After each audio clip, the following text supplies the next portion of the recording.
What is up everyone, welcome back to the channel. I'm back again for another video as I do a review to our game against Middlesbrough, of course, on Saturday, which obviously finished in a 0-0 draw. But yeah, first of all, like I say, if you like the video, please hit the like button. Subscribe to the channel. I am on the road to 260 subscribers. I've actually increased since the last time I did a video, so I'm only 2 away now. So if you happen to stumble across this video and you'd be kind enough to hit the subscription button, it would really mean a lot to me. But yeah, and also let me know your thoughts as well. Comment in the video and let me know your thoughts on this result and yeah, where we go from here. But yeah, let's get straight into it then. So, I mean, obviously, first of all, let's talk about the team. I mean, I was a bit, obviously he did change it up a bit, so he did change the formation. It was a 4-2-3-1. Obviously, Nichols in goal, Turton, Lees, Helik, and Nakayama. With Kasumu and Kamara the holding, with Sorba Thomas, Jack Redone through the middle, and Dwayne Holmes on the left. With Danny Ward up top. Yeah, I actually didn't mind it, to be fair. I think it did look good. Obviously, I do like Sorba in that more attacking role. I know obviously he's played at wing back, but I just think he's wasted there. He needs to be further up for me, and this formation, with Sorba on that right hand side, certainly suits him. And Redone as well through the middle. I like that. I like Redone in that middle position. Obviously trying to create. Obviously Rhodes wasn't starting. Ward got the nod ahead of him. Now, I don't know if I necessarily agree with that, because I think that obviously Rhodes has been scoring goals for fun, really, hasn't he? Obviously he's Danny Ward started off the season quite slowly, so I don't know. I just kind of felt like I felt like Danny Ward really should have started. Not Danny Ward, sorry. I'm getting sidetracked here. I felt like Rhodes deserved to start, over Ward, because of the form he's shown and the start of the season that they've both had. Obviously, Rhodes did come on just after the hour mark for Danny Ward. So obviously, he did get over half an hour. So, yeah, but I didn't mind the lineup, to be fair. I can't really complain. I mean, let's get into the game then, obviously. I think Middlesbrough certainly started the game better. Obviously, with them being the home side, probably expected that. Obviously, a few early chances, but were quite wasteful, really, in the chances they had. First chance for us, obviously, was via a corner. Sorba kind of fires the ball in, and obviously the keeper didn't expect the swerve on it, and he had to parry it away.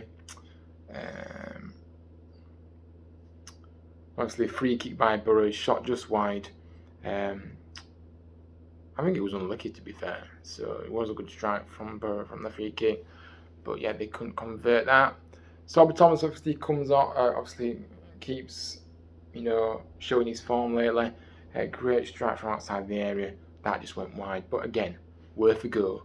I've always said, if it opens up for a player, I don't mind you shooting, even if you don't actually convert it. Because you just don't. If you don't try, you don't know. So that is my mentality. And we don't do it enough, to be honest with you. We don't shoot from just outside the area enough. You've got to have a go and just see what happens. You just never know. So yeah, unlucky there, really. Obviously, Redone obviously gets a chance. Great strike from outside the box. The keeper seems to fumble it, really. Fumbles it out in front of him. It lands at Ward's feet. And he just can't connect with it really properly. I should have really done better there, if I'm honest with you. And you could tell by his reaction afterwards as well. He had his head in his hands. He knew that was a big chance and he should have converted it, really. But yeah, that was probably the biggest chance for us. And yeah. Again, another great set piece delivery by Sorba. Helik just heads wide. Again, free header. It wasn't the easiest of heads, but again, maybe he should have been getting on target. I think Borough obviously finished with a few chances, half chances though again.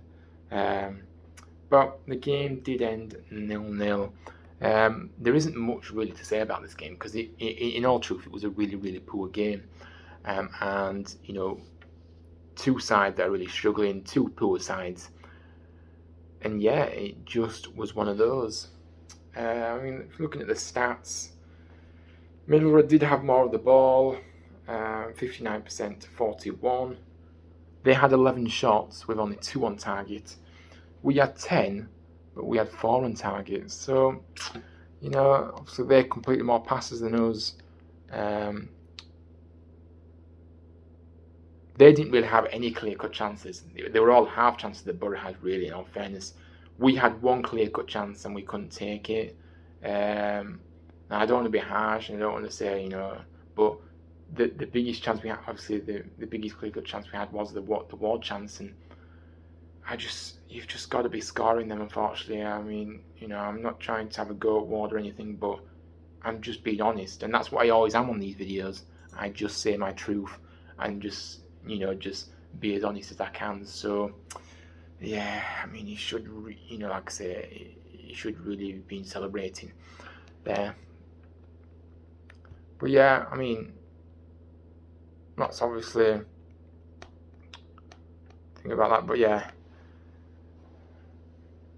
going to the game, like I said, I thought we would get beat here, and obviously coming away with a point is better than nothing. But the reality is that we are in a position where wins are needed to get us out of the mess we are in. And I certainly think this game was there for the taking for either side to take it, to take all three. And neither wanted it. It really came across that way anyway. From our perspective, the lack of creativity is for all to see, and that clinical edge as well. It's not where it should be.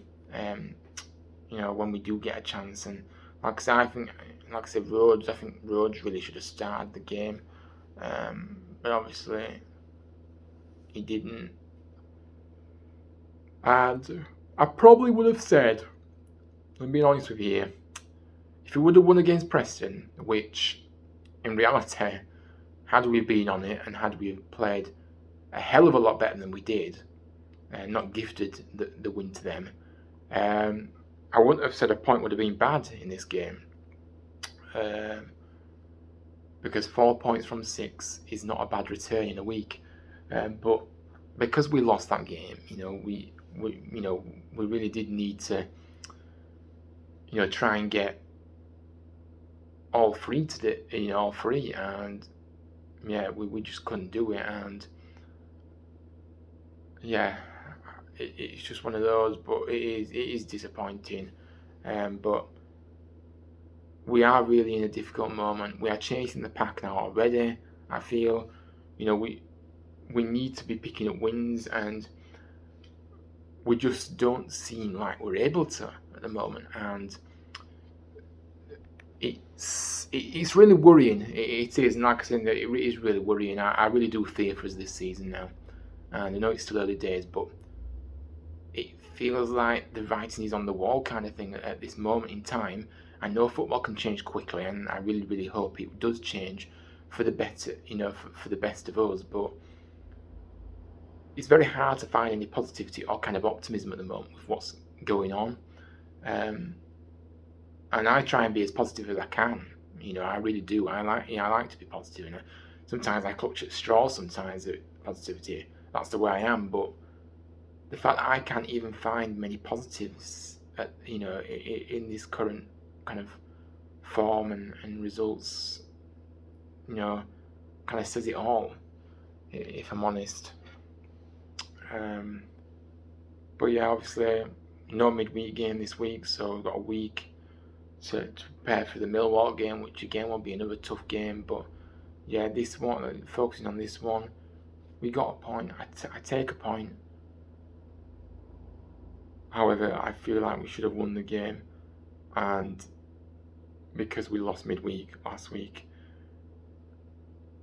I think the 3 points was even more important. Like I say, because Borough looked really poor, and it was there for the taking as much as it was, and we couldn't manage to take it. It makes it feel a bit more disappointing as well from that aspect. But yeah, that's kind of all there is to say about the game, if I'm honest. Like I said, don't want to keep waffling on, but yeah, obviously we bring a point back home, and yeah, we'll just have to see what happens in the next one. But yeah, obviously I do want to mention, to finish, obviously that is the end of the review. Of course, about the Rainbow Laces campaign. Obviously, if probably been aware, obviously from watching football over the last few days, obviously clubs have been wearing the captain's rainbow armband. There's been rainbow corner flags, and it's an annual campaign that is obviously run by Stonewall. It is a campaign that is really close to my heart, obviously being gay in football and the work I do, in terms of campaigning for LGBTQ plus inclusion. It is something I'm really passionate about and really means a lot to me. So, like I said, they are obviously encouraging everybody to lace up and keep it up, as they say, because I think that homophobia is a massive problem in football at the moment. There's no question about it, and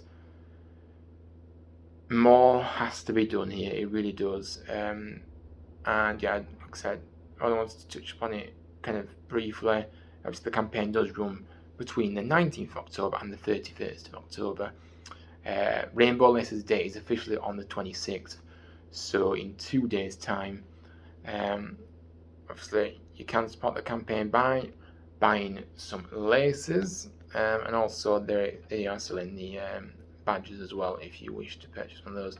But yeah, all I ask really is to get behind the campaign, share things that Stonewall post, any stories that you see, really, to be honest with you. Obviously, sports media, LGBT plus, do some amazing articles as well. So any shares, any likes, anything on social media, it really does help, and any kind of support in that regard, in terms of vocalizing your support and things as well, is really useful too. So yeah, let's see everybody get behind the campaign, as we keep fighting for the change that is needed in the so-called beautiful game.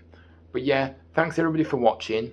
Obviously, I'll be back later on in the week, probably Friday or Thursday, for a preview of our next match against Millwall. So stay tuned for that.